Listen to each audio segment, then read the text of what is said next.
There's a word in Hebrew called muhus.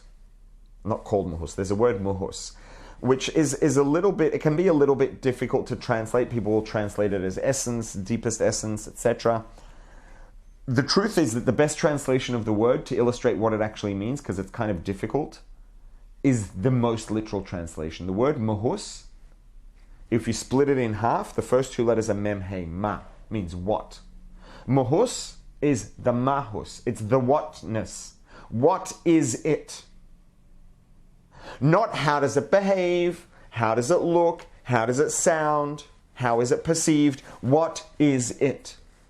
The muhus of a person is what is the person, who is the person deep down inside.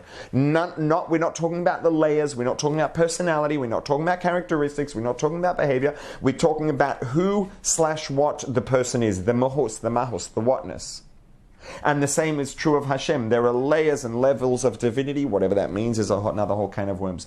But on Yom Kippur, that place within Hashem and that place within us that are connected unconditionally, regardless of anything, are awakened. And when that happens, even though our behavior might even be unforgivable, when that part of us and that part of Hashem are awakened, and that literally unconditional connection and love between us is awakened, all those things, even though they might be unforgivable, still get forgiven.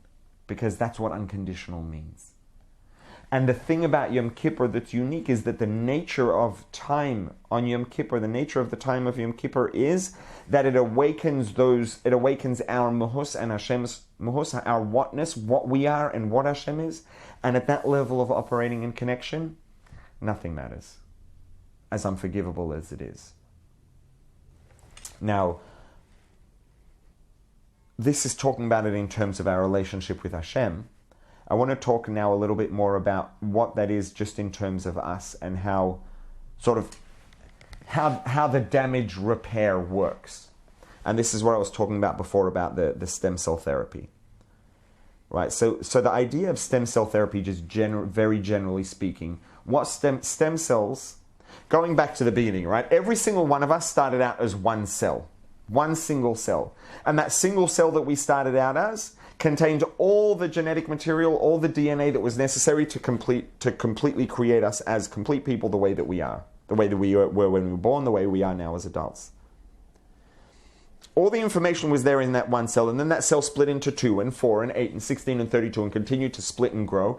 And at first we have a bunch of identical cells, and then each of the cells starts to differentiate. And some of the genetic material, if there's genetic material that's not necessary for a skin cell, in the cells that become skin cells, that genetic material gets it's still there, but it gets switched off and deactivated because it's not necessary for a skin cell. And different functions get switched off. And as some things get switched off and some things get switched on, the cell takes on a specific characteristic.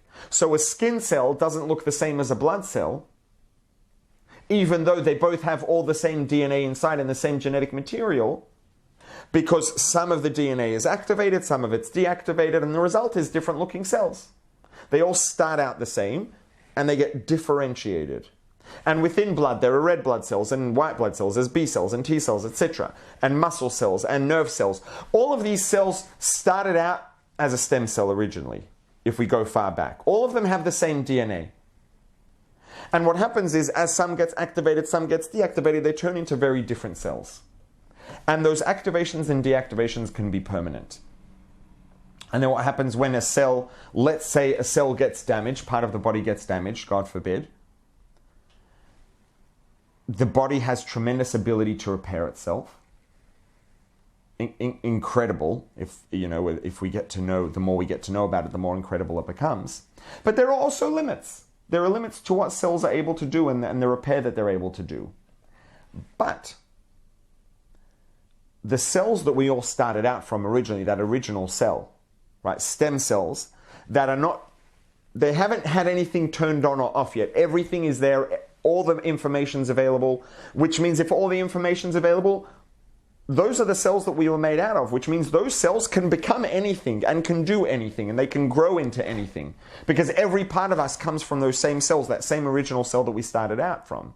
Which means that if we can figure out a way to get those original cells that have the potential to become anything and to grow into anything and to do any function of the body, as long as they're, controlled the right way, and if we can figure out how to take those and manipulate them and control them, we will be able to repair kinds of damage that the body isn't able to repair on its own. If there are kinds of cells that can't repair themselves, well, if we can start out with the kind of cells that every part of the body came from, and they have the ability to become any part of the body, then they will be able to repair or fix or fill in any gap anywhere in the body.